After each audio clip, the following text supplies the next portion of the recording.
And so I ignored taste and I ignored all of that stuff.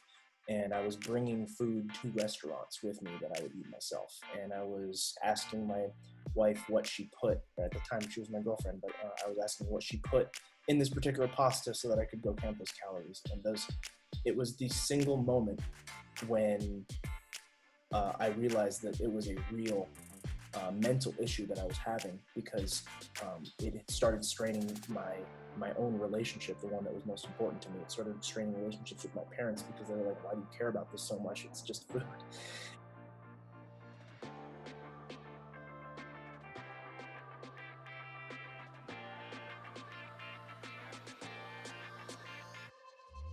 Hey everyone, welcome back to A Different Perspective. I'm here again with Davin and we're going to be discussing the next few principles, starting basically where we left off from last week's episode.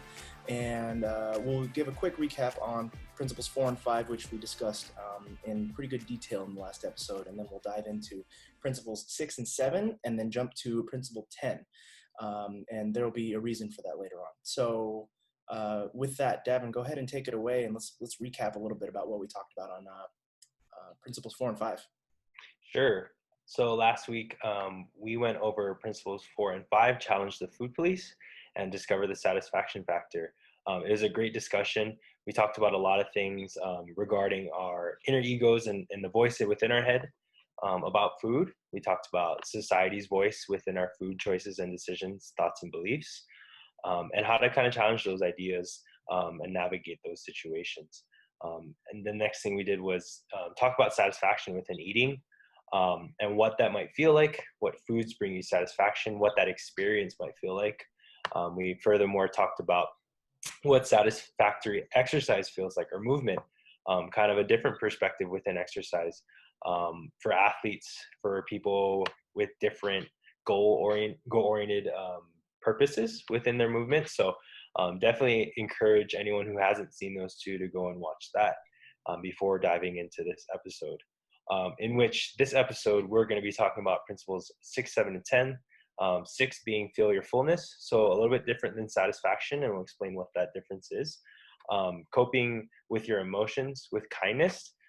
So, food can be regarded to as a very emotional experience in eating sometimes. So how do we address that in different ways than just using food, and how to navigate with all the interoceptive awareness about how we feel? How do we navigate the emotions that come with it? And it's definitely can be challenging. So we want to give you some tools for sure to be able to navigate those situations. And lastly, principle 10 is honor your health with gentle nutrition. I don't get to talk about this one very often with clients, as intuitive eating is somewhat two parts, your relationship with food and then the nutritional components, because nutrition is important. The different vitamins, minerals, and nutrients, we can't neglect that those have an important role in our health. But how do we balance those two ideas? I'm going to discuss a thing called authentic health, and how do we integrate those two ideas together to best fit our food preferences, but also, honor our health at the same time, because that's very important. Right. Definitely. I think that that actually serves as a really nice segue into the first point, talking a little bit about the vitamin content and minerals and things like that, the nutrition, in terms of feeling your fullness, what the impact of that stuff has. So maybe let's go ahead and start off with feeling your fullness. So principle number 6, how does feeling your fullness really differ from attaining satisfaction? Yeah, an example would be taking one bite of maybe your favorite dessert and being satisfied. That might make you feel satisfied, but not full necessarily. And fullness is another cue that we have in our body to tell us how much we might actually need from an energy standpoint. When we can be attuned to our stomach volumes and what fullness might feel like, it'll help us determine what quantity of food we want to eat per meal, per snack throughout the day that makes us feel comfortable, makes us feel energized, or makes us feel however we want to. Maybe we want to feel really full, and that might increase our satisfaction. Or maybe we want to feel a little bit lighter, and that plays in with our satisfaction too. But it's a different type of awareness that we're gaining than our satisfaction. So just a question for you. What does fullness feel like in your body, Cole? for me, whenever I think of immediately being uh, very full, and for me, that's like the distended belly. I feel the actual tightness in my belly. I feel if hungry is hollow, I feel completely full. I mean, I know I'm using the exact same word, but I feel a complete lack of hollowness. There's nothing hollow anywhere inside my body. That's kind of what fullness feels like to me. Um, yeah, maybe a little heavier in terms of just like feeling like a physical weight. I do feel a little bit heavier, whether I ate a literal heavy amount of food or just like a more dense food, and I feel heavier because I'm Hmm. more full. So yeah, more of like just more weight to it, dense. Sure, and that can be a good feeling sometimes, and it can also be maybe an uncomfortable feeling. Yes. If we're full going into a meal, we're probably not going to eat it, or we're not going to have as much satisfaction. So gaining that attunement to our fullness will also help us gain satisfaction in when we decide to eat, and what we might want to eat. Um, and just kind of like you mentioned, fullness seems to be described by a lot of clients I have in a very black and white sense. I'm either starving or I'm full, right? And when we're on opposite ends of the spectrum, we tend to jump from opposite ends of the spectrum. Right. So we won't eat unless we're starving, and we won't stop eating till we're completely full, like Thanksgiving full. And that's kind of that binary we have with our eating behaviors, and that can be a big driver in decreasing satisfaction. If I only eat when I'm ravagingly hungry, and I only stop when I'm ready to pass out, it's hard to be satisfied by any meal. So kind of filling in the gray, and teaching listeners how to feel your fullness as it approaches an appropriate step, right? So gaining that awareness, okay, I'm a couple bites away from being full, or my fullness is, is dropping, so I should probably get something to eat. All these interoceptive awareness cues is really going to help you to determine if you should eat, and then maybe what that composition should look like. So there are a lot of factors that influence our ability to feel full. One of those is how much time has passed since we last ate. If you sleep overnight, that's hopefully 8 hours, and that's going to drive your hunger to increase. If it's been 1 hour since you ate, you probably might not be as hungry. And that depends sometimes on the composition of the food. So things like fiber, things like fat, things like carbohydrates, whether they're complex or simple, they take different times to digest through your system. The protein content, these are all things that influence how full we might be. And interestingly enough, within the diet culture and foods that are diety, we tend to exclude foods that have fat in them and foods that have carbohydrates. So two key components that add to our fullness, we remove when we start to diet by society's recommendations. So you're always going to feel hungry if the composition of your food isn't as balanced. You'll start to notice, hey, I only eat um, really high fiber foods and protein, and I just feel maybe bloated all the time, or like my fullness is so high, but I haven't eaten a lot. And that, looking at the composition of your food, might give you more intel into what might be more nourishing and what gives you more energy. So this is actually talking about the composition of food. This is a really good point that I want to kind of jump off the rail with real quick. And this is something you had mentioned, I believe, in our first episode of the discussions of the principles.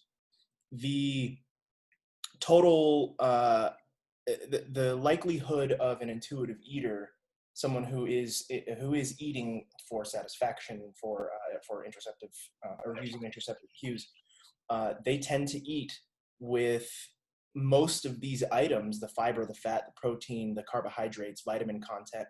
Those things tend to be a lot more balanced in intuitive eaters. And I feel like that's a striking point to be made there, because people who don't really know, or maybe somebody who isn't paying attention to the total volume of carbohydrates, is still getting the right amount intuitively. So I think that's really powerful. Just a quick caveat there. And one thing I want to talk about maybe a little bit, there's another place for this conversation as well, for cravings. When we're kind of in that lower end of the hunger scale spectrum, the between the 1 and maybe 4 or 5, cravings tend to be a little bit stronger there, I believe. And with cravings, there's been a lot of evidence that certain types of cravings indicate certain vitamin deficiencies. So can you talk maybe a little bit about how some cravings might influence our fullness when we're trying to feel full in terms of craving? Yeah, different vitamins and minerals play essential parts in our metabolic processes. So our ability to process energy, if not just different vital functions we have, and our body's so smart. It has regulatory mechanisms to say, "Hey, we're deficient in these different vitamins or minerals," and that feedback influences the different choices we make with food. And a good example is carbohydrates are fortified with B vitamins typically. So when someone strips a lot of carbohydrates out of their diet, they're not only craving the carbohydrates, but the B vitamins that come with it that help facilitate our ability to create energy. Um, so it's a combination of the food itself, but then also the little constituents, and the combination of those two are very powerful. So um, in society, we describe those as cravings essentially, but in which case it's just our body fulfilling its needs. And just like sleep, right? You can only fight off sleep for so long Right. until you need sleep. Another analogy I use is water. You can only not drink water for so amount of time before it becomes overwhelming, and your thoughts and ideas are like, "I need water. I need water." And that's the same process that goes on with our bodies and food. Yeah, that's amazing that our body will slowly start to influence our mind in that way, and we end up, that's all we can focus on. I mean, true starvation, true thirst is really compelling. Um, yeah, so there's some other aspects of feeling your fullness, maybe some that are societal. Can you discuss a few of the points maybe about how other people can influence how full we might Yeah. feel? Yeah, there's evidence to suggest that when you are eating around other individuals, the duration of the meal lasts longer, right? You're in conversation, you're in engagement, you're kind of scanning potentially, even if you're not talking, and that'll just increase the duration of your meal by virtue. Mhm. Another thing that it may influence is the quantity in which you eat. So, people who might um, eat socially will tend to not be in touch with their cues as much. So even more reason for us to take a step back, to kind of check in with ourselves instead of being distracted by our social interaction, which can be a very positive thing, but always centering it back to like, how do I feel? What do I need? Um, Evidence to suggest also that weekends might increase the quantity in which we eat. Um, it's a more social time within a week typically, and that allows us to try and adventure new foods. So we might increase the quantity in which we eat, and that's where intuitive eating skills play a major role in helping us in those types of social situations. And a really cool one that I thought was interesting was when you have other people. So what their health beliefs are, or what we may regard them in as maybe like a health professional, or they're a model eater by society. Their presence alone around our meal will influence how we eat, right? So if someone places a lot of judgment on the way they eat, we'll internalize that, and we may eat less, or we may eat differently in accordance to their presence. Mhm. So also acknowledging like, does my hunger change with whom I eat or where I eat? And it can be a positive or negative thing depending on your situation. That's uh, that's really powerful. It's so subconscious. There's no way we would recognize that without having heard that first. Like, I mean, if I was, um, uh, like if I was around other people who were particularly health conscious, I definitely feel like I would be also eating, eating a little bit less. And or if I'm, if I was around friends, way back in the MMA club days, whenever we would all go out to eat after a meal or something like that, I noticed that like there would be two kinds of eating types, and it would either be just like voracious hunger or people who were just not eating a lot. Um, and like thinking back on that now, I feel like that might be because of that whole model eating type thing, and like, hey, Hmm. I want to be more like that person, or the other person is more like, well, I need to eat. So, Yeah. and actually on that same note, I believe you had, in a previous conversation we had months ago, I remember you mentioning to me something about the way that men and women eat differently when they're with each other versus with the same sex versus with the opposite sex. Can you discuss that a little bit? Yeah, I think there's this societal influence that there are foods that are engendered, right? There's these foods are masculine and these foods are feminine. And just to kind of follow that model by societal's rules is like vegetables and fruits are feminine, and meat and uh, these other foods somehow are assigned a gender role, and we tend to assimilate to those gendered foods by virtue, whether that serves our health or not. It serves as the model for those observing that we identify with that engendered food, and it's an unfortunate thing that happens. It's a strong influencer to the way different cultures may eat as well. Being a male in my culture, the more you can eat, the more masculine you were. Right. Anyone who eats a little bit, maybe you're not man enough. And I might be full, but I still have to go back for seconds or thirds to show a multitude of things, including my identity. So I think it can be very harmful when we start to label foods as male and female, masculine and feminine. Yeah. So kind of separating ourselves a little bit from that social influence. Yeah. Okay. So moving on. When we're trying to feel our fullness, how do we not really take that and kind of run away with it in terms of turning it into a rule?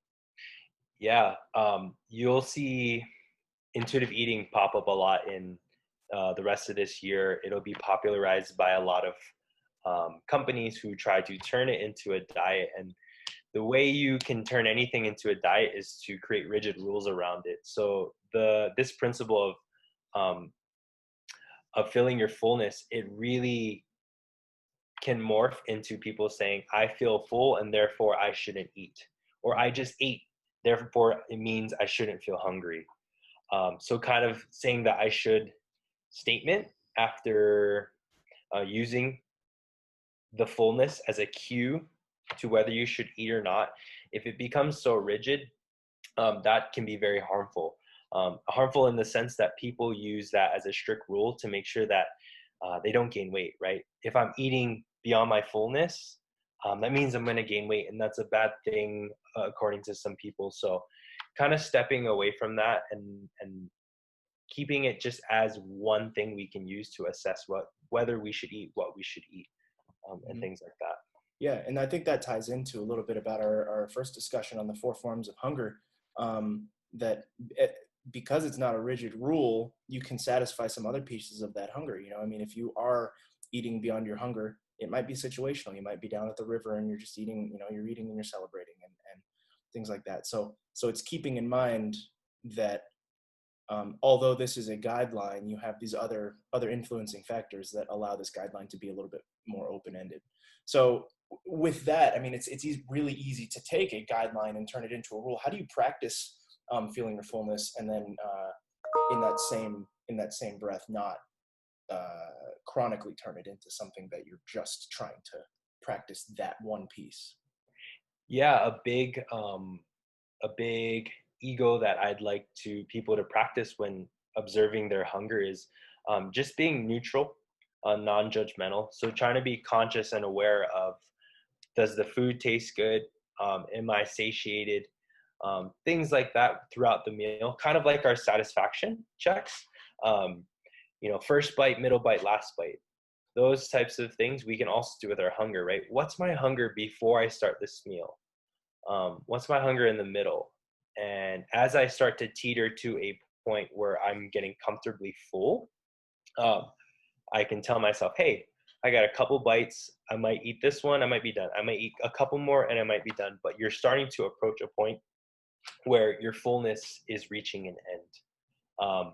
And then you can use different tools to help reaffirm that. So something I do personally is when I start to feel my fullness, I'll put my fork down, I'll take a breath and I'll say, okay, this is good, but I'm ready to be done. I might take a couple more bites. And when I do finish, I push my plate away from me to kind of signal, to make that affirmation like, hey, I'm finished with my meal. It's not kind of just lingering around me. I'm not just going to kind of pick at it. Mm-hmm. I've decided that my fullness has been satisfied. With that being said, I can always go back 20 minutes, 30 minutes, an hour, 2 hours, and eat again.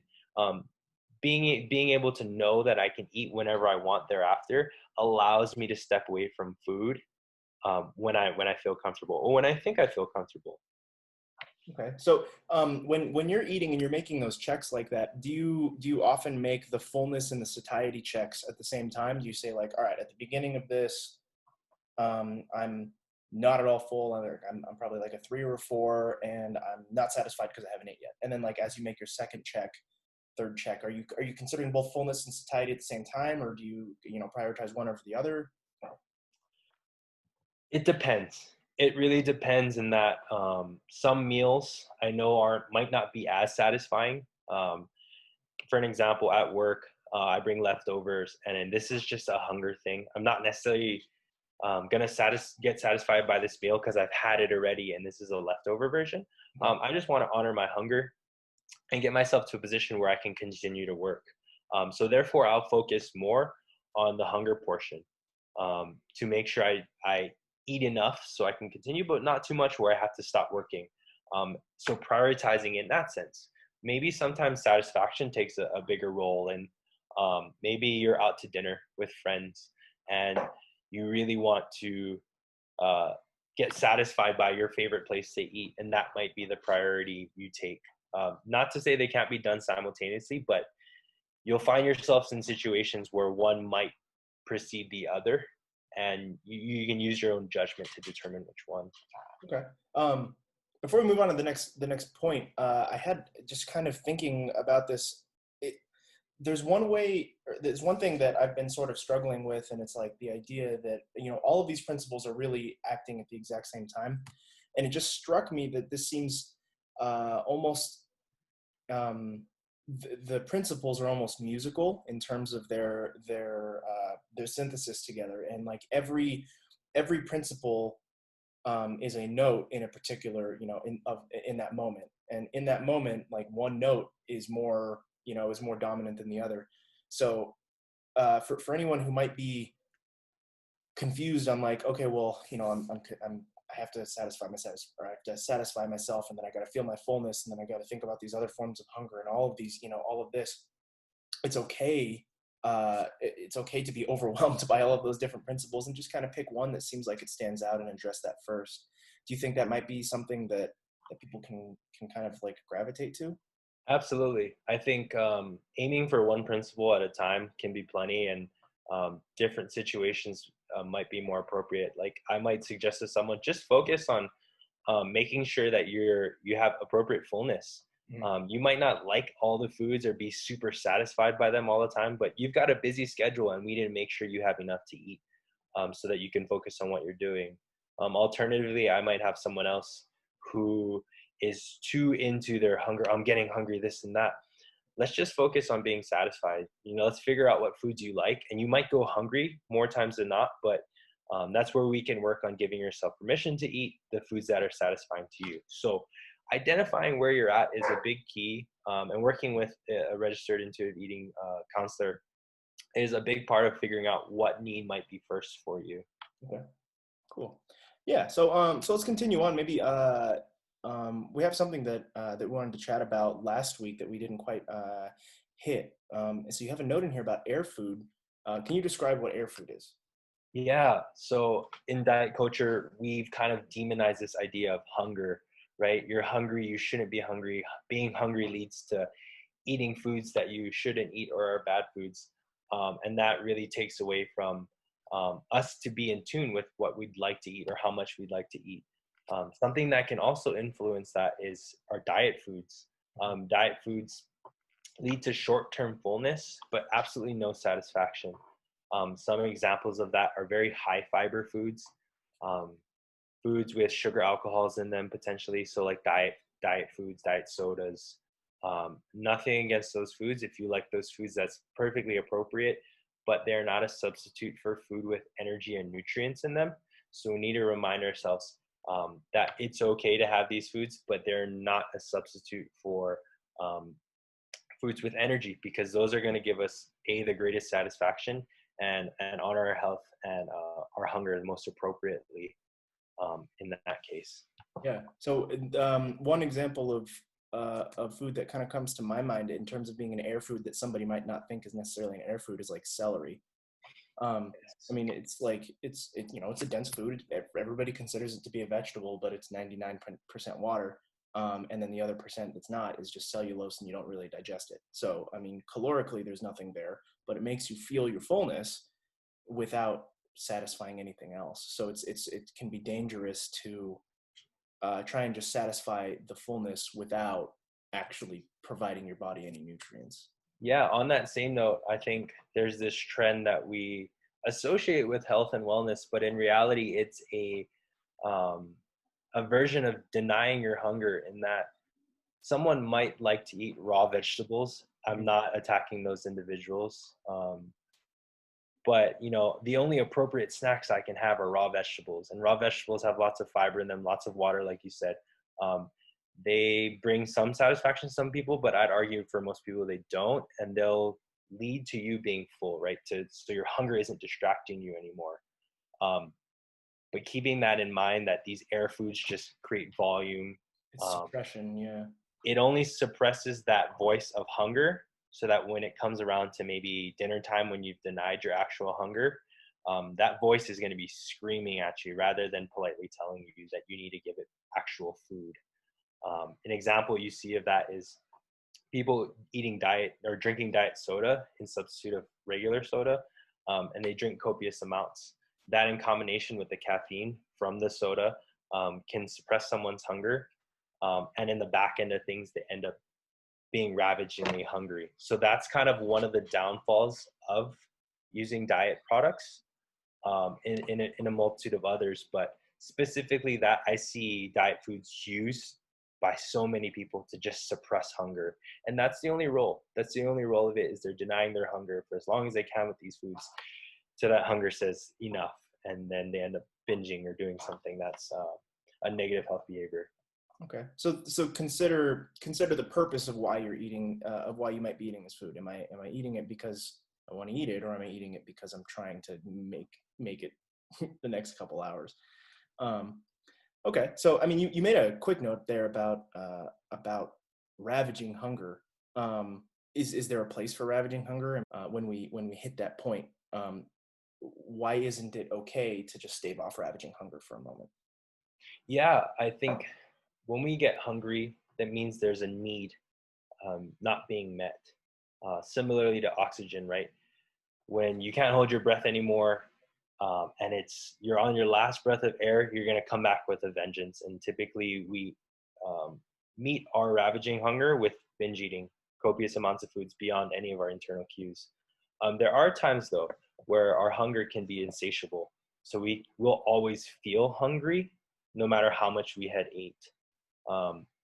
And that can actually be a signal for emotional deprivation. So another need that we don't have being met, which I'll talk about in our next point. But just a note for any individuals who might feel like, I'm always hungry all the time.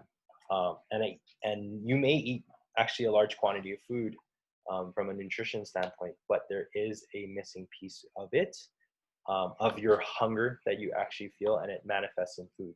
So we'll kind of dive into that in the next one and kind of explain what that might feel like and how to alleviate it. Yeah, and I think one good segue to maybe discuss that too is the use of different substances, and how they affect the way that we feel. I mean, alcohol, marijuana, caffeine, that's all sorts of drugs that we use. Those really change the way that we feel hungry. I mean, if you a lot of people who smoke marijuana recreationally or medically know that there is a sort of insatiable hunger component in certain cases, and as well as alcohol. I don't necessarily know that it would be considered insatiable, but you don't necessarily know that you're eating a lot. So it really removes you from that piece. So you can kind of you can become insatiable by the sorts of substances that we use. Um, can you talk a little bit more about maybe some of that impact that those really have on us? Yeah, that's very well said. These substances, they distort our interoceptive awareness. So our ability to sense under eating or overeating, um, even in a chronic sense, right? You think about using stimulants or depressants, they affect us in the short term. Chronically, they can have a large effect too. It's partially in play of ghrelin and leptin, so our hunger and fullness hormones. They alter our ability to sense those over time. So it's interesting in that marijuana users typically have this idea that they eat beyond their fullness. And chronically, what we see in marijuana users is that they actually lose their appetite over time. So they end up under eating in the chronic sense. So your ability to perceive hunger, fullness gets altered by that as well. And that's not everybody in every case, but it's a little bit counterintuitive to what you might think marijuana users are affected by in the chronic sense. So kind of thinking about your own individual experiences and how these things affect your eating patterns and behaviors might help you more appropriately eat around using these substances if you choose to do so, because the information unfortunately isn't out there about the effects, the negative health effects, at least the magnitude of them. So kind of working with health professional and trying to understand how these things might impact your health from a nutrition standpoint. That's a discussion to have with a health professional for sure. Absolutely. And I think that leads into the next point too. And it can be a whole separate discussion as well, but the idea of substance use in a coping mechanism. And sometimes we substitute other coping mechanisms with substances or even food. So I think that's a great way to maybe dive into this next point. So what this next principle is coping with your emotions with kindness. Can you discuss really what that means? Yeah, so a big part of intuitive eating is the interoceptive awareness, right? And I'm going to harp on that idea. But the more we tune in, sometimes we find things that are difficult to handle, to deal with. And we have to be able to have the resources, time, and space to adequately manage or alleviate these types of feelings that arise. Sometimes our emotions can be very powerful, and food has been something there for us since the day we were born, to help us through good times, through very difficult times in our lives. Food has always been there, if you have food access and the privilege to that. It's also reinforced in our society. I remember as a kid, if you wanted, if you were hurt, let's go get ice cream, you'll feel better. Or if you did good in school, like, let's go get ice cream to feel even better. Holidays, right, are synonymous with different foods. Religious celebrations are very ingrained around cultural foods. So they're reinforced in very positive ways, but also can be potentially negative in our ability to use them to cope with things. They do lots of things for us. Food can provide love. I give food to someone I love and care about. It can be comforting. If you feel alone, food's there for you. And we can use it as a reward system too. If you eat, your dinner will give you dessert as a child, people are told. Yeah. So it has that kind of profound effect. And as we grow older, we kind of gravitate to that effect that it has on us. And in moments of pain or loneliness, it can be our only coping tool, especially at a very, very difficult time like now. People have turned to food in their homes for love, comfort, things like that, as a reward for, being on Zoom meetings all day. So we really want to approach this with a non-judgmental, compassionate lens and approach when we start to talk about using food as a coping mechanism. Yeah, and one thing that really stands out, maybe just as an example, is anyone who may have lost somebody, maybe a mother or a father who used to cook a very specific dish, or a grandmother. The eating or the preparation of that particular dish can really remind you of that person and help you positively connect with that person, even though they're no longer around. And I think that a lot of people really do that already sort of intuitively. They just really associate like, oh man, I love chocolate chip cookies because those were like the things that I used to eat whenever I would go over to grandma's place, or this particular pie or this type of rice. So I think, yeah, I think it's really powerful. I think a lot of us really understand the idea of eating as a coping tool, but I think that it's more often used and referenced in more of a, at least when it's discussed, it seems to be discussed in a negative sense, like, oh yeah, they're just, they're eating away their sadness, and that seems like a bad thing. When you're here and you're describing this right now, it's like, and that's actually can be a good thing to an extent. So how do we kind of draw that line between using it as a coping mechanism versus like using it to cope too much and not really addressing some other items? Yeah, it's that's where I would definitely draw on some other professionals to help assess an individual's etiologies of their emotions and what might be a better strategy to essentially connect with those emotions without using food. Food can be a distractor sometimes, and that can be can be a good thing, and it could be a bad thing sometimes. And I'll dive into that just in a little bit. I want to make a quick point about how in some contexts individuals talk about emotional eating like, oh, I'm such an emotional eater, and that I get flooded with emotions, and I feel like I get so hungry all the time, right? So you hear about individuals like reaching for ice cream when they get emotional, or certain foods that are comforting, which they might be. But it's interesting to see that the research shows that they studied 35,000 men and women, and the individuals who were dieting had more emotional eating than those without a history of dieting. So we might take that and say, really, the drive of the emotions is actually coming from the deprivation of food rather than the emotions themselves, right? So it's actually the physiological and biological consequence of food restriction that leads to these feelings of strong emotion rather than the emotions themselves, right? So like we were talking about earlier, the etiology, where this hunger stems from. Is it from dieting and the emotions from food restriction, or is it our true emotions? So one big roadblock is when an individual wants to do intuitive eating, but they still want to diet. It makes it very difficult for that individual and the health professional to separate where the emotions are coming from. Is your emotions coming from being hangry and irritable because you're deprived of food, or is it actually a bigger issue or a mental health issue potentially that's stems from genetics or environment or trauma or things like that? To dissociate the two can be difficult if someone's dieting at the same time, Right. for both yourself and maybe a clinician. So that can be a big roadblock if you do decide to do intuitive eating while dieting.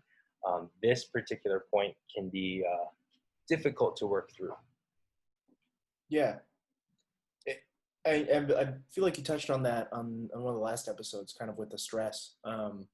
Yeah, I mean, are you stressed because you're not eating well, or are you not eating well because you're stressed? And that is very difficult, and definitely turning to a professional to kind of help you sort those feelings out specifically would be great. So with that, actually, it comes with an idea of really being aware of where it's coming from. So can you talk about a little bit about emotional awareness? Yeah. So if an individual, we know these emotions are potentially coming from food restriction. These emotions, and all emotions are valid. I want to make that very clear. But emotions and having them being coped with food. Once you become aware of those emotions and what food might do for you, we need to understand where that lies on the spectrum of disconnected eating. So some individuals have no emotional awareness and they haven't learned to identify their feelings, whereas some might have high emotional awareness. But those who don't, those feelings can extend on a spectrum from very mild feelings of just being bored, right? Sometimes we eat because we're bored, and that's still an emotion, but very mild one. I definitely. Or it can be a very strong emotion where we feel numb. We eat to feel numb, or we're in an emotional state that's very alarming to us, and food serves a very vital purpose in that point in time. So kind of delving into that and being able to identify it, it can be difficult for some or better for others. And we call that disconnected eating. When you start to realize, though, for some that, oh, my eating is disconnected from the purpose of nourishment and satisfaction, and it's actually disconnecting me from eating, a lot of people can feel very shameful of that. It's like, oh, like I eat to cope with emotions. I should feel guilty or shameful. And something I used to help people cope with that idea or to come to actualization of it is to put into context, right? What is guilt and shame? What should that feel like, and what acts should elicit those emotions? For many, I would say, if you stole something, or if you committed a crime, you should feel guilty and shameful. Those are actual acts and behaviors that should condone those feelings. But replacing those harsh emotions with eating around food, rather with self-compassion, right? So I feel very sad and alone, and I eat to cope with those emotions. Being compassionate to yourself allows yourself that freedom to explore, to understand, and to try and deal with those emotions rather than meeting them with harsh, brutal criticism. So more like saying, reaching for the ice cream and then being, compassionate and letting yourself reach for the ice cream and then not judging yourself for it in the long term versus actually, versus doing it and then knowing that you're going to feel guilty about it and then doing it and then still feeling guilty about it. You have you have this anxiety about eating it in the first place, and then this guilt about having done it. And then now you feel worse because you knew you were going to do it. Yeah, it's a really complex set of emotions, or it's a really complex topic for sure. So I mean, is there some sort of like the different stages of grief? We have the different, like the 7 stages of grief, the 9 stages of grief. That number changes depending on how specific people get. Does that kind of happen with emotional eating as well? It can. Emotional eating generally exists on a continuum, so our emotions can be fairly mild or fairly high, and which I alluded to earlier. And then there's things in the middle. So from kind of the lower end of the spectrum to higher, I'll read it off. And one is sensory gratification. Sometimes we're watching TV and we want something to stimulate our senses in our mouth because we're bored. That could be one of them. Another one's comfort, right? So reaching for foods that I ate when I grew up because I need comfort. Going higher is a form of distraction. Sometimes we're busy at work and we don't give ourselves the space to take a break to get what we need. But food is a distractor. We can validate food or use it as an excuse to say, oh, I need to feed myself. So we use it to distract ourselves from other things. And that's just one example. Another one is sedation. So going up another level, sometimes we eat to sedate our feelings and our emotions. Maybe after a long, hard day, we just eat so we can push some of our emotions down to kind of manage the stress we're feeling. And the most extreme form of eating emotionally would be punishment. Sometimes we punish ourselves and eat in such a vigorous way, or eat copious amounts of foods to punish ourselves and that emotion that we feel. So going from a very mild to extreme forms and seeing how we use food, that is kind of the true etiology of our emotion, and putting that on a spectrum, because it doesn't, you don't eat emotionally or not. Sometimes it can range within that, and it can be very complex to work through those things. And being more specific with that, there are triggers to our emotions, right? There are highs and lows within a day where we feel more emotional or less emotional. Some of those include being bored, wanting to procrastinate, bribery, rewarding ourselves with food. Food can be exciting, it can be soothing. Um, we can be frustrated and eat. We can be angry and eat. We can be stressed. We can have anxiety. We can be depressed. We could eat to be connected. All these different emotions or triggers to our emotions might cause us to eat. So, long story short, to kind of tie these all together, is that identifying the root of your emotions is a key step to understanding um, the connection you have with food, and if that connection and relationship is positive or negative or somewhere in the middle of those two. Okay. So once we identify some of those connections, I mean, the first step, we've discussed this before, and really anything, is the recognition. Then how do we start to act upon those things? Like, okay, now we understand these triggers. What do I do with that understanding of when I'm bored, I eat. When I'm mad, I eat. What do I do with that? Yeah, I'm going to use myself as a personal example of how I work through some of my my emotional eating. Is some days after a long day of work, I would come home and I just eat whatever's in the fridge without even checking in with myself, whether I just ate before or not at all. So the steps that I took to kind of cue in with myself is ask, am I biologically hungry, right? Am I actually physically hungry and I need something to eat?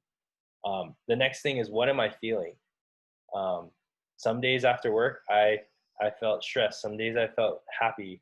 And just being able to identify how I feel before I eat, if I decide to. The next question is asking, what do I need? If I didn't need food, what was I feeling, and what did I need to cope with those feelings? It wasn't food, but sometimes it might. But if it's not, for me, I would say I need connection. So instead of trying to connect with the food, I called a friend, I called a family member. That's what I needed, is the connection with something that wasn't food at the time. And the last thing would be asking for help or advocating for yourself. And a simple statement, if you find out you're not hungry, you're feeling an emotion that's pretty strong, you need something, asking for those things, asking for permission to give yourself permission to do the thing that you need. So if you need space, right, because you're feeling overwhelmed, I need solitude. Asking your partner whom you live with, saying, would you please like step out, or would you care if I went outside and took some time for myself? Advocating for yourself is the thing you're going to want to do to cope with those emotions after you realize food's not the thing you need, addressing it in another manner. Okay. I mean, and it could even be a combination of all of those things. Maybe you just need some alone time with some food, and some water, and some connection. So maybe all of those things all at once. It can Absolutely. be very complex. I like the difference, I like the way that you separated, am I biologically hungry? So the need of being biologically hungry versus what do I need in terms of like, me just not being a biological item, me being a multidimensional, like what if I do need connection? I really like that you include that piece. It is really important, especially when in context with emotional eating, and it is distinctly different from the physical needs that you have. So we have all of these needs, and this principle is really tied with the idea of compassion towards those particular emotions. How do we tie those same steps with providing compassion in those steps? Yeah, it's really big to meet these needs when you identify them, and be kind to yourself, and allow yourself to feel those emotions, to deal with those feelings, to seek help.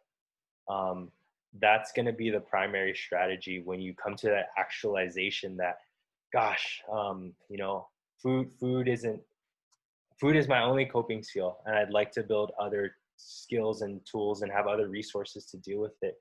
So being really compassionate and kind to yourself, and giving yourself that space and permission, that's going to be the biggest thing. And for everyone, the emotional connection with food is going to be different. So there is no one size fits all, and working through those things can be difficult. And that's why I'd like to offer um, finding different distractors, because sometimes food can, for many people, is a distractor, right? Especially in a time of quarantine, for example, when we have a lot of time on our hands. For some people, food can be very distracting for us, right? Oh, I gotta go to the kitchen, I gotta make this food, like, and that can be okay, but we have to start to find other things, whether that's watching a movie, whether it's reading, whether it's a phone call, going out for a walk if your state allows you to go outside, sports in different capacities. Maybe it's playing wall ball by yourself, or some sort of individual thing at this point in time, because it can be difficult to deal with your emotions 24/7 round the clock. um, so I encourage people to use distractors, with the caveat that some distractors contain some negatives in them. An example is the harmful parts of social media. So if your social media makes you feel worse emotionally, um, maybe not choosing that one as a distractor, and really looking at what you use to cope with things and seeing if that's truly beneficial to yourself. So what happens when we are looking for those extra mechanisms, and food ends up sort of taking the lower road in terms of what we are looking for, and we end up coping less and less and less with food and start using other things? What happens when food is no longer important? Yeah, it can be a tough actualization when you're having a bad day at work or something, and usually you go back home and you have your favorite food waiting for you to make you feel better. And when food doesn't have that same benefit to you, it can be very difficult. There's like a small grieving period, or long for some people even, where, gosh, like, I don't have that waiting for me. I don't have that coping skill. And it trying to find the other ones that work for you that have the same effect can be difficult. Um, there, it's a very strong. Um, there are strong emotions and experiences that people have when they come to that actualization. So, my biggest recommendation is work with an intuitive eating counselor, work with therapists, work with mental health professionals, to try and find other coping skills in this process, because to do it alone can be very difficult. Yeah. Yeah, so maybe it kind of goes along with that numbing aspect. So if you're beginning to become numb to really any aspect of something that is typically important in your life, it's important that you go out and you seek that help, whether that is in your SO or your friends or an actual professional, and specifically within the context of intuitive eating, reaching out to somebody who knows it deeply and can assist you with your thoughts. That's very important. So, yeah, I mean, I think that that sort of wraps up principle number 7. Do you have any other points before we move on to the next? Definitely, if you have any questions with this one, feel free to reach out. It can be a difficult one. When I read this chapter in the intuitive eating book for the first time, it was something I had to go through again to kind of strengthen my relationship with food, and help identify it, because I really had no clue what food meant to me and in the context of my emotions. So it could be something that takes a little bit of time to work on. Yeah, so we talked about honoring different parts of um, our hunger, our satisfaction, things that are relative to our interoceptive awareness, and honoring ourselves. But we don't want to miss out on this point of our health, and its intersection with nutrition. I'm a dietitian, and I've done a lot of education regarding to how nutrients interact in our body, and it can be health promoting, can help us present from chronic disease, but sometimes it's taken out of context. So I want to discuss how we can honor the health portion of nutrition using gentle nutrition. And to define that for people, gentle nutrition is making taste important while honoring our health without guilt. So it kind of comes into this idea that eating comes into two intersecting portions, in that if we don't have a healthy relationship with food, so separate from the nutritional context, If we don't have a healthy relationship with food, it's truly difficult to pursue healthy eating as it exists with the nutrient content of our food. So it's kind of two-part in a sense, and I'll kind of discuss that in a little bit. And I think it's interesting. One of the big myths about intuitive eating, and I get this question a lot, is like, or more a statement like, "Oh, you don't care about health. You don't care about nutrition. You just want people to eat what they want and they get fat." To which I'd answer, that is not true. For this principle, and that's why it's there. It is valuable. I know a lot of nutrition facts about what's good in these vegetables and fruits and what to eat and what not. I'm not going to dispute that it doesn't have a role, and that's supported by science, frankly, in the prevention of chronic disease. I will never dispute that idea. What I will say, though, is that there are other factors affecting our health and longevity that have a more profound impact. Just a few is social connection. If you're not familiar with the Harvard study, go check that out.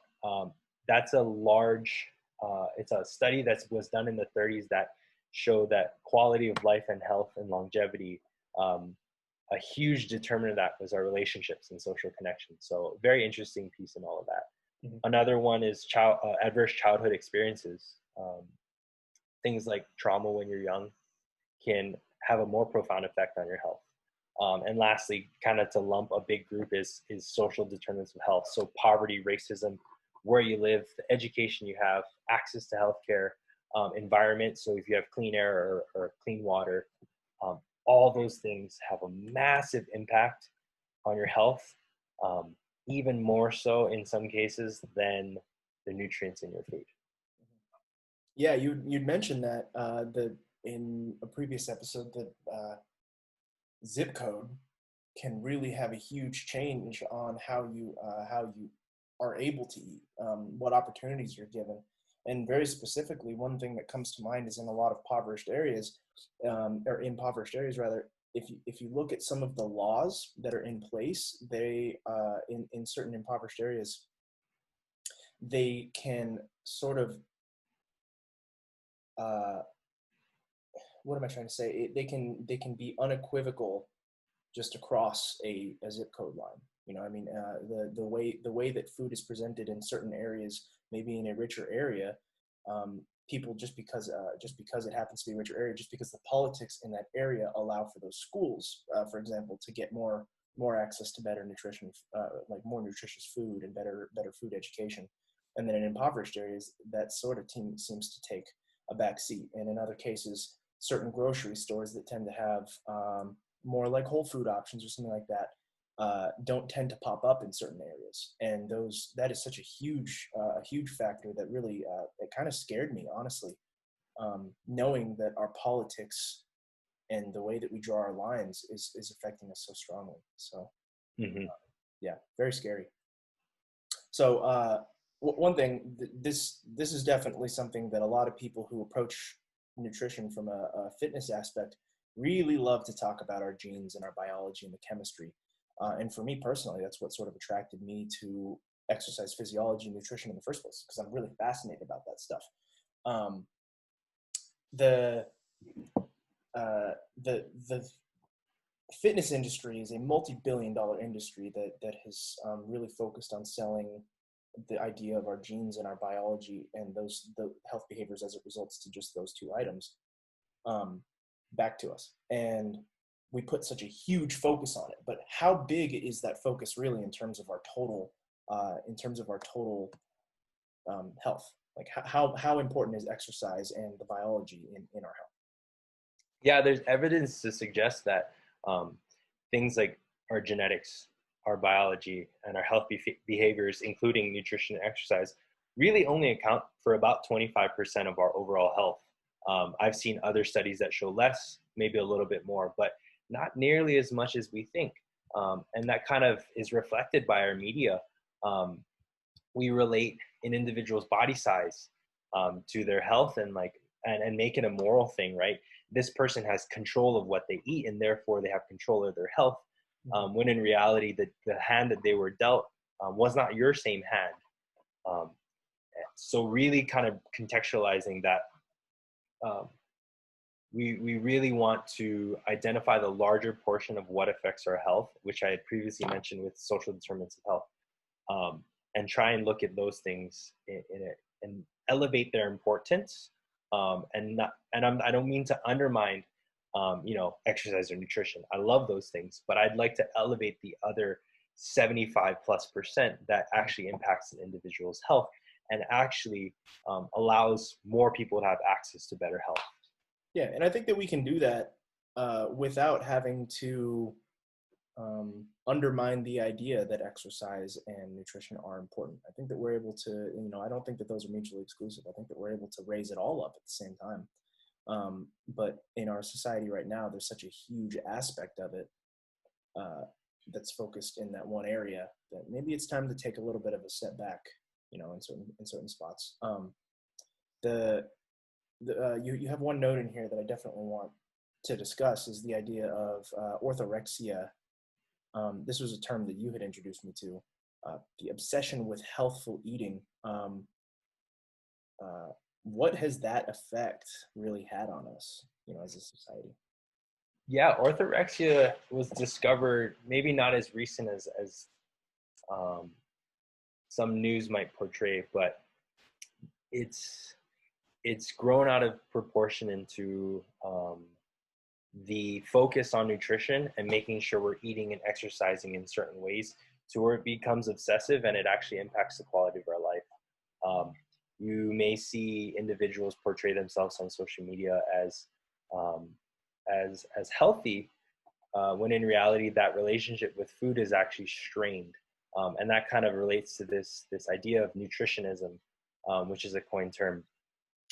And it's an overly reductive focus on nutrition and nutrition components in food that actually undermines our experiences and our relationship with food and our bodies. So there's a large disconnection between that relationship of food and our bodies. That happens when someone is orthorexic. They are typically focused on healthful eating, and their relationship with body and food are completely strained, affecting their daily life. Yeah, I actually have an anecdotal piece for this. I was definitely orthorexic, if that's a term, if that's the proper form of that word. I was definitely orthorexic for a long time, especially when I was fighting a lot. And I was really in like a weight class driven sport, and I was also doing bodybuilding type stuff. I got to the point where I was focusing so much on what I was eating that everything else didn't really matter. And I always told myself in the nutritionist aspect or nutritionismist aspect that like it really doesn't matter what I'm putting in my body as long as it's something I'm capable of using. And so I ignored taste and I ignored all of that stuff. And I was bringing food to restaurants with me that I would eat myself. And I was asking my wife what she put, at the time she was my girlfriend, but I was asking what she put in this particular pasta so that I could go count those calories. And it was the single moment when I realized that it was a real mental issue that I was having, because it had started straining my own relationship, the one that was most important to me. It started straining relationships with my parents because they were like, why do you care about this so much? It's just food. And it struck me so hard. It was a huge punch in the face. So I'm glad that there's terms for it now, because I think that categorization can really help some folks. So, and for me, it took many more years until I was able to start making peace really with that feeling. For the longest time, I started to have a better understanding of that negative side effect, but I don't think that I really made peace with it. And I'm still working on it. So, how do we make peace with that nutrition? Yeah, it's finding what feels good. What does eating healthy actually feel like? We are told what eating healthy should look like, but we aren't necessarily told how it should feel. And I really want to focus in on that feeling part that supports the interoceptive awareness idea within intuitive eating. So trying to remove these feelings of guilt and morality is a big step in order to feel what foods in order to know what foods make our body actually feel good, right? If we can convince ourselves that these foods make us feel good, that's not authentic. Right. So stripping away the judgment that we have, all this food's bad, tasting it in a neutral frame of mind allows us to actually know if we like it, if we feel good after eating it, right? And that's the point, is you can eat whatever you want. And sometimes for people, that's food that a lot of other people wouldn't find appealing, or you're eating so healthy. I hear that one a lot. Like, Yeah. if I eat a salad, it's because I'd like to eat a salad and it makes my body feel good, rather than the morale aspect of I'm eating a salad, therefore I'm good, right? So disconnecting those two ideas and finding what actually makes your body feel good, and that in and of itself is healthful. You can find foods that make your body feel really good that are also healthy, or you can find foods that make your body feel really good and maybe aren't as nutritious, right? Some people have different metabolisms. I know athletes who can eat dessert foods before going and training, like 30 minutes before going and training, and they feel great. I could never do that, right? I could never drink a glass of milk or eat some cookies and go and train. My body doesn't work that way. Right. But eating what makes your body feel good, whether it's nutritious or not, allowing yourself that space to actually feel it is a very key thing. Yeah, there's in one of my recent classes in exercise physiology, my professor brought up an example of one student who, she was an athlete, and before she would go out onto the track, she was a sprinting athlete, or short distance athlete at least, and she would feel totally wrong if she didn't eat a bag of Cheetos before going out onto the track. And I was just like, and everyone listening started giggling, like, how could you do that? But it's like, well, if it works for that person, if that making them feel confident is part of that, it might not be the best for their body, I mean, the nutritional aspect of fats before a workout or whatever. But like, if she's feeling mentally good because she had that set of Cheetos, I think that might override that extra gram of fat that isn't going to process in 400 meters anyways. So yeah, it's that balance between those. Do you have any sort of like cognitive dissonance items that you had struggled with? Because I mean, you were an athlete for a long time, still are, and like, and doing martial arts and all these things, you had this idea of what worked well for your body. What were some cues that you saw as an athlete that you were like, okay, this is really good, this, like, it makes me feel good? Did you have any, when you started diving into intuitive eating and learning a little bit more about your body, did you have anything that spoke out to you and said like, oh, well, maybe that isn't actually the best feeling, that actually is kind of a little bit detrimental? Did you ever have anything like that? In the terms of athletic performance, I think I was more surprised by, I'll get to your question. I think I was more surprised though of the lack of significant impact that I thought eating certain foods would have, right? I'm one bite away from putting on all this weight, or like, oh gosh, if I eat soda or if I drink soda, I'm going to crash. My body's not going to know what to do with this because I don't often have this food. And I was surprised how resilient my body is, and actually how much better I felt when I actually gave myself the freedom to eat foods and not feel that judgment. I actually enjoyed the experience of eating and the experience of training a lot more once I allowed myself to do that. I do feel when I started to understand that there were foods that didn't make myself feel good, it was more of the diet foods. Once I started to eat, and I don't like to use this term too often, but I think that what people would assimilate as real food, right, whole foods, those foods actually felt better in my body more than eating the diet foods that were also promoted as healthy, right? So we lump whole foods, but then also like sugar-free foods and fat-free foods as all healthy. But this one actually had a more profound effect on how I felt when I was training, rather than drinking diet soda for caffeine or trying to substitute other things in for actual food, I actually felt better. So I actually ended up not liking these foods. It didn't taste very appealing to me. I used to drink a lot of diet soda and caffeine. Yeah. And now I don't. So Yeah.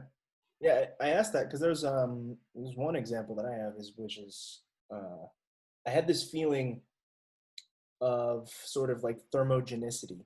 I would get really warm when I ate certain types of food, or when I ate certain types of food. And that to me was like, oh yeah, my body's working, and like I felt lighter and all of these things. So I tended to gravitate more towards those. And then all of a sudden my energy was dropping. And I was eating these lighter foods and more consistently and things that were supposed to be healthy. And then I started to get to the point where it was like, well, now it's negatively affecting my training, even though I feel like it's good for my body. And then I started to look at it a little bit deeper, and it's like, well, I'm not being, I'm not really honoring that gentle nutrition. I'm not actually giving myself nutrition. I'm just trying to chase this particular feeling.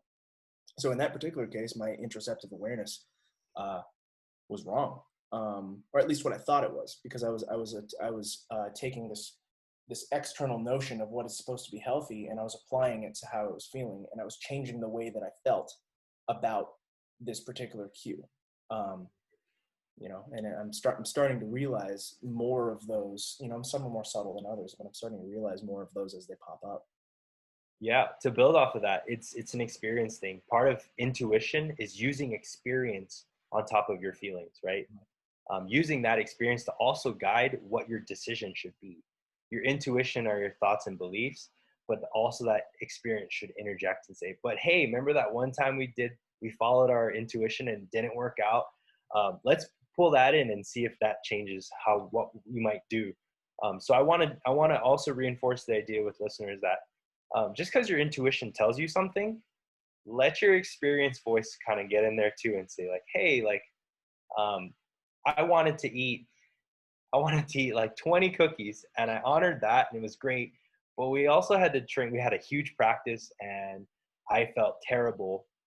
Maybe we shouldn't do that this time. That's the experience of doing those things. Honoring it is the principle that you honored, but here's the experience part coming in and telling yourself like, this is the better thing to do for myself, and honoring your health, honoring the longevity of yourself in that context. So just to remind people, intuitive eating isn't just your thoughts and beliefs. It's also that experience you get. And you had a great example of that. Yeah, and the trial and error, you have to make a mistake if you're going to learn sometimes. It's not always just straight from a book. You have to apply it. So, just with these last few minutes, I would love for you to talk a little bit more about some things when we are trying to honor our body or honor our health with gentle nutrition. What are the types of things that we should consider with regards to nutrition? Keeping all of these other pieces in mind when we think about nutrition. What should we think about when we think about healthy foods, nutritious foods? Yeah, so I'll start by saying we want to integrate our intuitive inner attunement, our interoceptive awareness, in combination with our external health values. So that's going to be the things we choose to integrate into what we eat. So that's nutrition and exercise guidelines set by the government or organizations you believe to be true, and then also our different philosophical preferences. So whether that's going to be being vegetarian for the animals and environment or eating locally sourced things. Integrating those two are going to be super important. And intuitive eating is the inner attunement part, and our values and what we gain through our life, where we live, how we grew up, that's the other piece. So when we start to think about those things and what we might want to eat using those two principles for authentic health, there's three things we want to consider. The first one is going to be taste. What actually tastes good to you that might have significant nutrition value, right? A lot of people have really negative experiences with foods that are very nutrient dense, or what people would define as healthful. And you hear stories of kids Ale. Yeah, like, oh, like it has all these benefits, and you eat it and it tastes terrible. And people are like, oh, you just get used to it. you'll get over it, and you kind of force yourself to eat healthful, eat nutrient dense.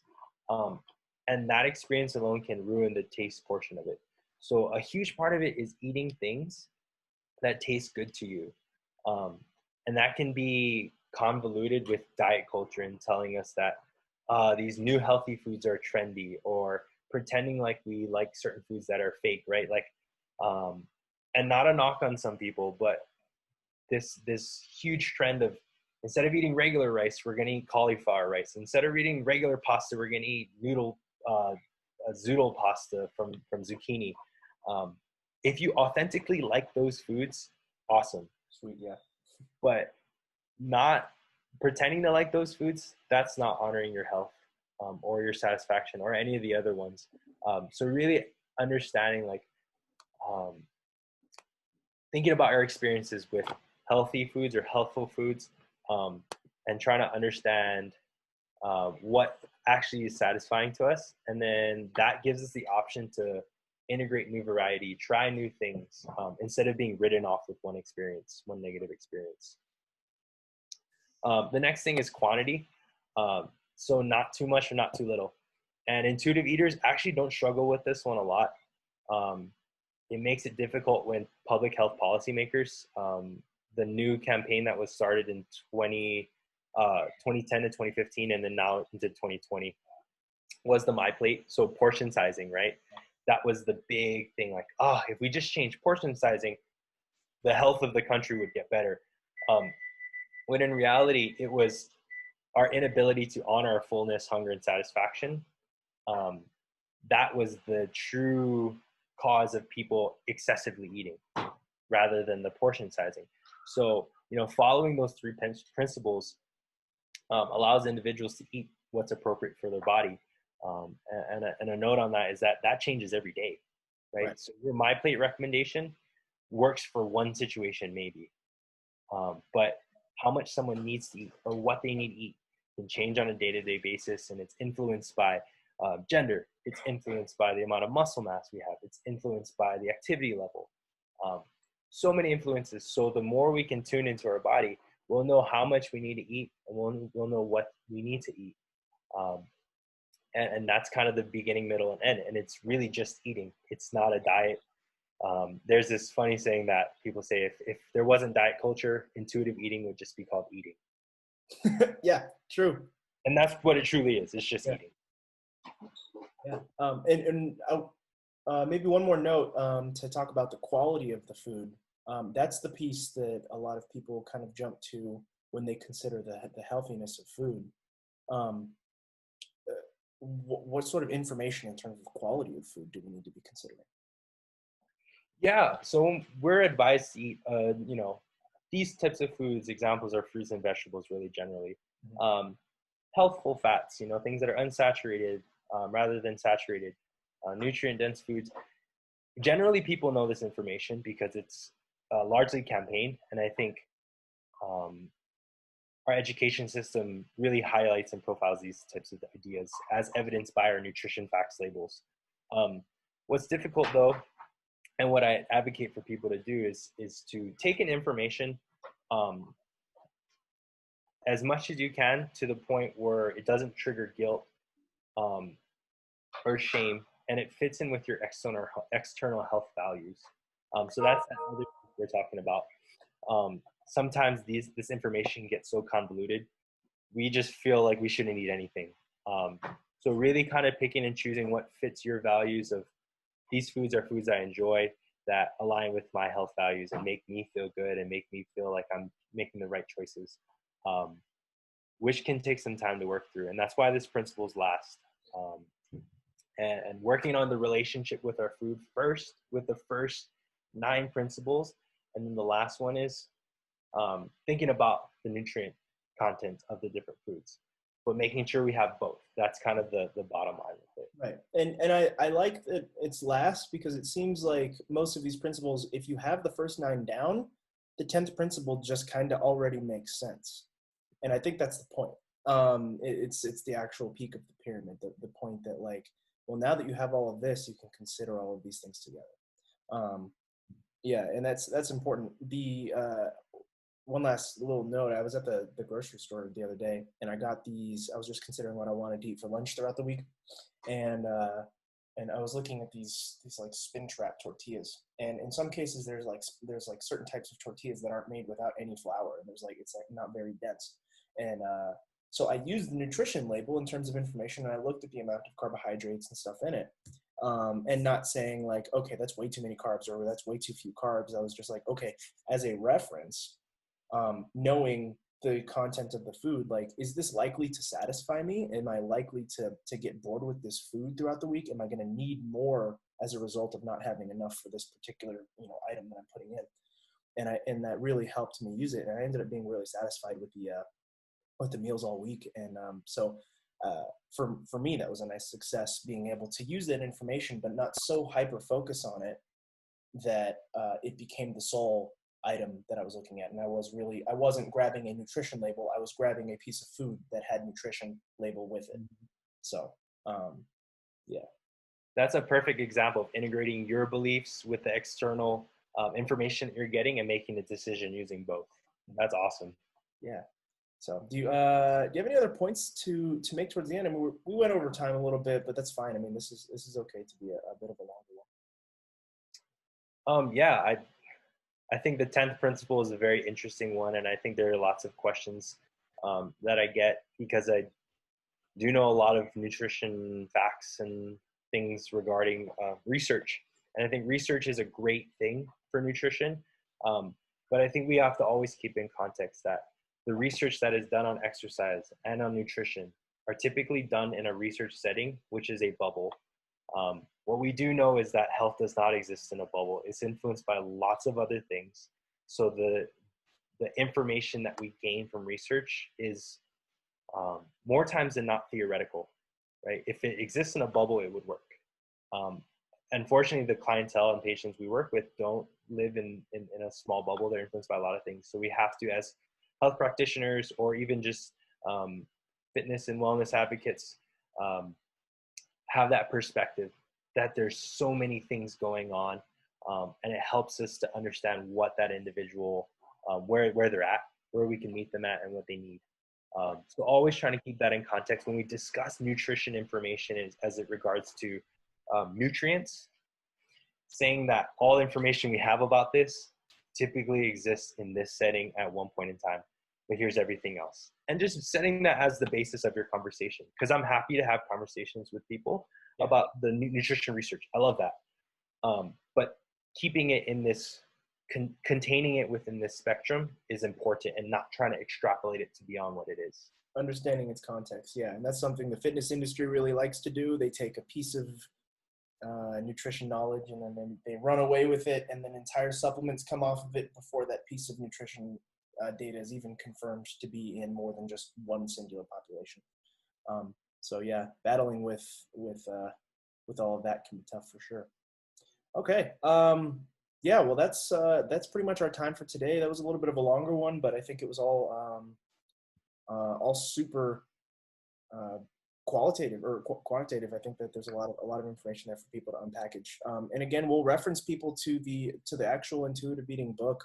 All of this information is accessible, and there's even worksheets and stuff on some of the things that we talked about today inside the book. So we'll have the link in the description. So thank you very much for watching, and yeah, so we'll see you all hopefully next week. See you. Bye, everyone.